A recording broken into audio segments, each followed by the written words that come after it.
So today we're going to continue on section 10.2 and we're going to start on 10.2b example, but the little c part. This one is a little different and I'm going to tell you how you know when to use the series of consecutive squares formula. Now, the series of consecutive squares formula is this: n times n plus 1, close your parentheses, 2n plus 1 divided by 6.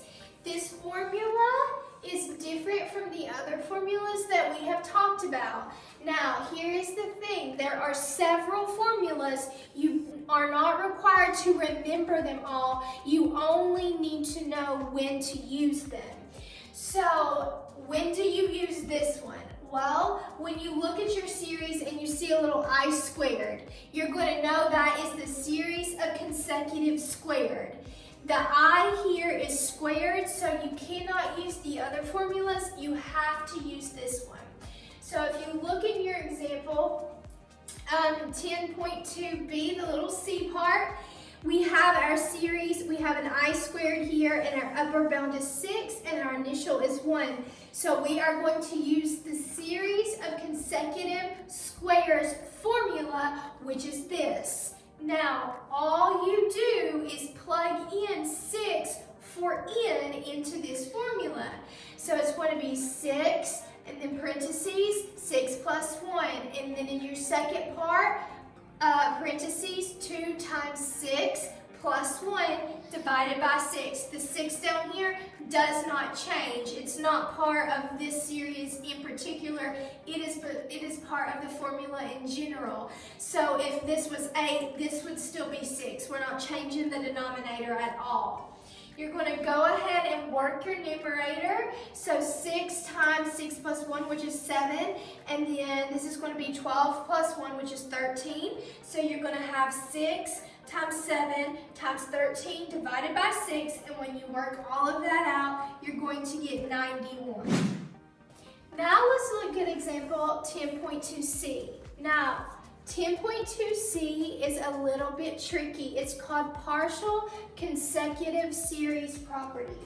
And how that differs from the consecutive series equation that we've already done is that you will notice in your example, here is your example right here, that on the bottom, it does not start with 1. Your initial is not 1. So the series is asking for between 5 and 9, okay? So what you're going to do is you're going to evaluate this series just like we did yesterday, or in section 10.2b. You are going to evaluate this series using the series formula, the consecutive series formula, and you're going to do it for 1 through 9. Just like you did before.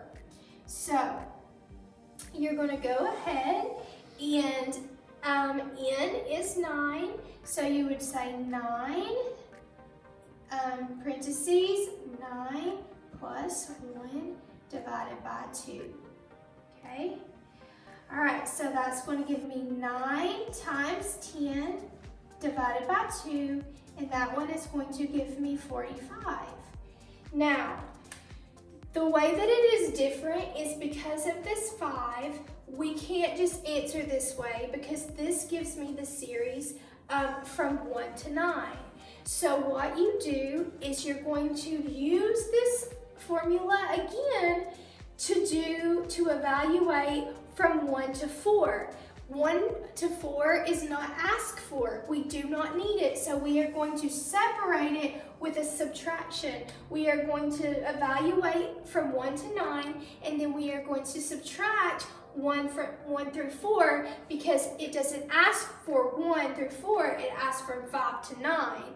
And by doing this, it will give us 5 to 9. So, go ahead and evaluate using this formula with 4. You're just plugging in 4 for n.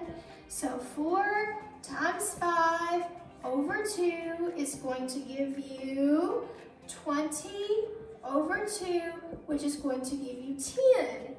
So now you evaluated the formula using the consecutive series formula for 1 through 9, and then also from 1 to 4, because we don't need 1 through 4, we subtract 1 through 4 from 1 through 9, and that is going to give us 35.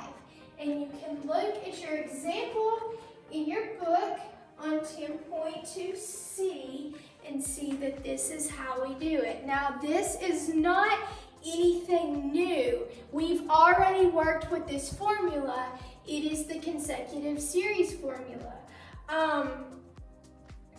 But the only difference is our lower bound is not 1, it is 5. So we will evaluate for 1 through 9, and then we will subtract what is not asked for, which is 1 through 4.